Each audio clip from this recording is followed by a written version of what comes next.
So there's a thing that I've seen repeated online throughout the last 12 months about the Switch 2, and it's just completely wrong.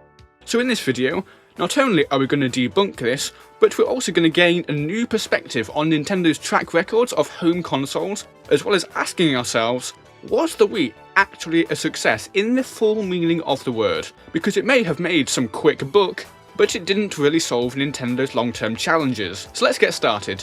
The claim is that Nintendo alternates between successes and failures, and therefore, because the Switch was a success, therefore the Switch 2 will obviously be a failure. This idea is wrong on so many levels. Firstly, it misinterprets the data. Secondly, it fails to appreciate the factors that affect a console's success or failure. And thirdly, related to the second point, it treats the Wii and the Switch as if they're more connected than they actually are. There's a single word that summarises the truth of this entire situation really well, which I'm going to give to you at the end of the video, because it will make better sense once I've explained everything. So firstly, the claim argues that the NES was a success, the SNES was a flop, the N64 was a success, and the GameCube was a flop. This is already incorrect, because the SNES sold 49 million units, while the N64 sold 33. So therefore, how can the SNES be a failure and the N64 a success if the SNES sold more? It makes no sense. None of this makes sense! The real pattern for Nintendo's home consoles before the Wii is simple. The NES was a huge success, and then every console after that sold progressively worse. Then the Wii comes along with its industry-disrupting motion controls and sells 101 million units, becoming the first Nintendo console in history to outsell its predecessor.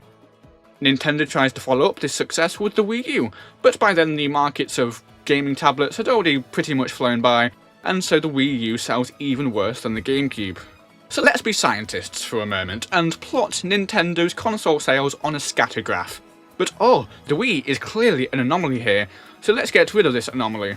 So now, as we can see, the line of best fit for Nintendo's home console sales over the years is a downward slope.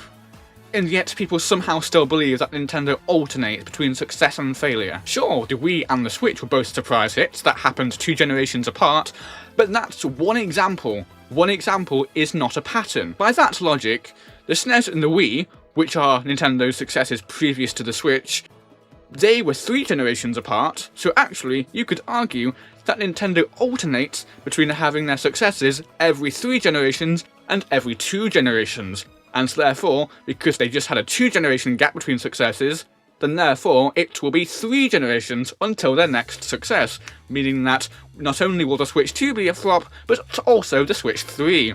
I hope Nintendo catches on to this and makes sure that the Switch 2 and the Switch 3 only have a lifespan of 1 month each, so then they can rush ahead to the Switch 4, which, according to this arbitrary prophecy, is guaranteed to be a success. Do you see how ridiculous this gets? But to really, truly understand why this myth is incorrect, we need to break down what's actually been affecting Nintendo's console sales throughout the years.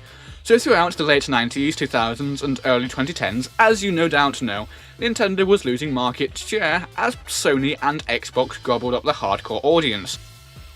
So why did the Wii sell so well? Simple, Nintendo cheated.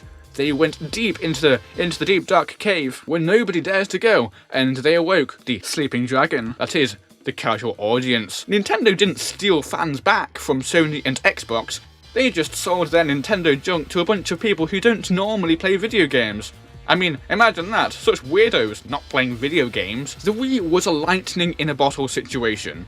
For about 2 years, Nintendo sold consoles to people who had never bought a game console before and never would again, most of them. By the second half of the Wii's life even, the sales tanked hard, and Nintendo even had to slash their profit forecasts. These were not hardcore gamers, and they were never coming back for a Wii sequel. The Wii wasn't a turning point for Nintendo, it was a short-term cash cow. It did nothing to change their long-term market position. They made a lot of money fast, but they were still on the same downward trajectory that they had been on for years. And this is the key point that people miss. When they talk about Nintendo alternating between success and failure, they ignore the real factors that are driving these successes and failures in the first place. It's as if they think these things just magically happen. But it's not Star Wars, it's not poetry. These things don't have to rhyme, they don't have to mirror each other. It's the same kind of logic that says, oh, Nintendo did Super Mario 3D All-Stars and Super Mario 3D World plus Bowser's Fury. Therefore, for Zelda's anniversary, they'll do Zelda All-Stars and Skyward Sword HD plus Demesis Malice. And it's like, no. To really hammer this point home, imagine that Nintendo is a struggling YouTube channel. They only ever make really mediocre videos.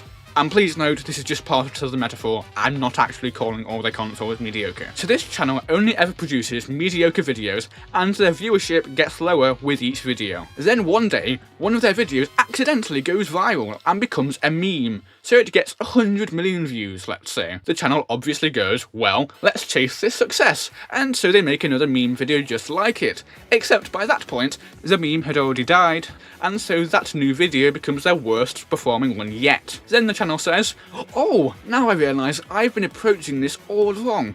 I need to completely revamp the way that I have been producing these videos.